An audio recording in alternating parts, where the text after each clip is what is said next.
Kakinada main రోడ్లో గల శ్రీ వాసవి కన్యకా పరమేశ్వరి అమ్మవారి ఆలయంలో ఆదివారం ఆషాఢ మాసం సందర్భంగా మొట్టమొదటిసారిగా అమ్మవారికి శాకాంబరి అలంకరణతో దర్శనం ఏర్పాటు చేశారు. ఆషాఢ మాసం రాకతో కాకినాడ మెయిన్ రోడ్లో గల శ్రీ వాసవి కన్యకా పరమేశ్వరి అమ్మవారిని ఆలయ కమిటీ సభ్యులు మొట్టమొదటిసారిగా శాకాంబరి అలంకరణ చేశారు. ఆదివారం ఉదయం 6 గంటల నుండి అమ్మవారు శాకాంబరి అలంకరణలో భక్తులకు దర్శనమిచ్చారు. ఆలయానికి విచ్చేసిన భక్తులకు ఎటువంటి అసౌకర్యం కలగకుండా ఆలయ కమిటీ సభ్యులు ఏర్పాట్లను పర్యవేక్షించి భక్తులకు ప్రసాద వితరణ చేశారు. ఈ సందర్భంగా ఆలయ ట్రస్టీ బచ్చు నాగప్రకాష్ మీడియాతో మాట్లాడుతూ అమ్మవారికి తొలిసారిగా శాకాంబరి అలంకరణ చేయడం జరిగిందని వివరించారు. ఇందుకు సహకరించిన వడ్డాది రామకృష్ణ కళ్యాణ్ దంపతులకు కమిటీ సభ్యులు ప్రత్యేక ధన్యవాదాలు తెలిపారు. ఈ కార్యక్రమంలో committee secretary treasurer Granthi Venkateswararao, రెండవ trustee Pabolu Nagendra Venkata Subbarao, joint secretary Peruri Kashi Vishwanath, నాయకులు అద్దేపల్లి గంగరాజు, ఎడ్లపల్లి కొండ, శ్రీకాకుళపు నరేష్, నాగార్జున ప్రసాద్, కె వైకుంఠంతో పాటు పెద్ద సంఖ్యలో భక్తులు పాల్గొన్నారు. ఈరోజు శాకాంబరి అవతారం ఫస్ట్ టైం చేయడం జరుగుతుంది.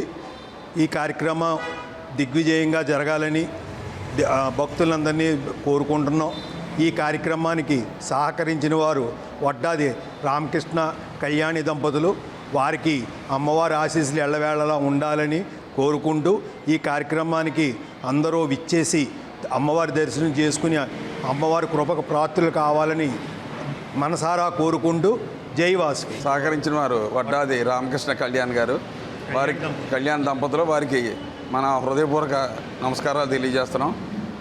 ప్రజలందరూ కావున సాయంత్రం 8 గంటల వరకు ఉంటుంది, మధ్యాహ్నం 12 గంటల వరకు మరియు సాయంత్రం 8 గంటల వరకు ఉంటుంది. కావున ప్రజలందరూ వచ్చి అమ్మవారిని దర్శించుకుని తీర్థప్రసాదాలు తీసుకోవాల్సిందిగా కోరుతున్నాము.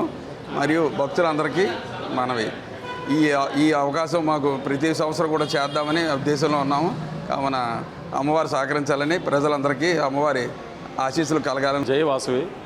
ఈ అమ్మవారికి శాకాంబరి దేవి అవతారానికి చేయడానికి అవకాశం కల్పించిన కమిటీ మెంబర్లకి, అదే ఇందులో పంతులు గారైన పని గారికి నా ధన్యవాదాలు తెలియజేస్తున్నాను.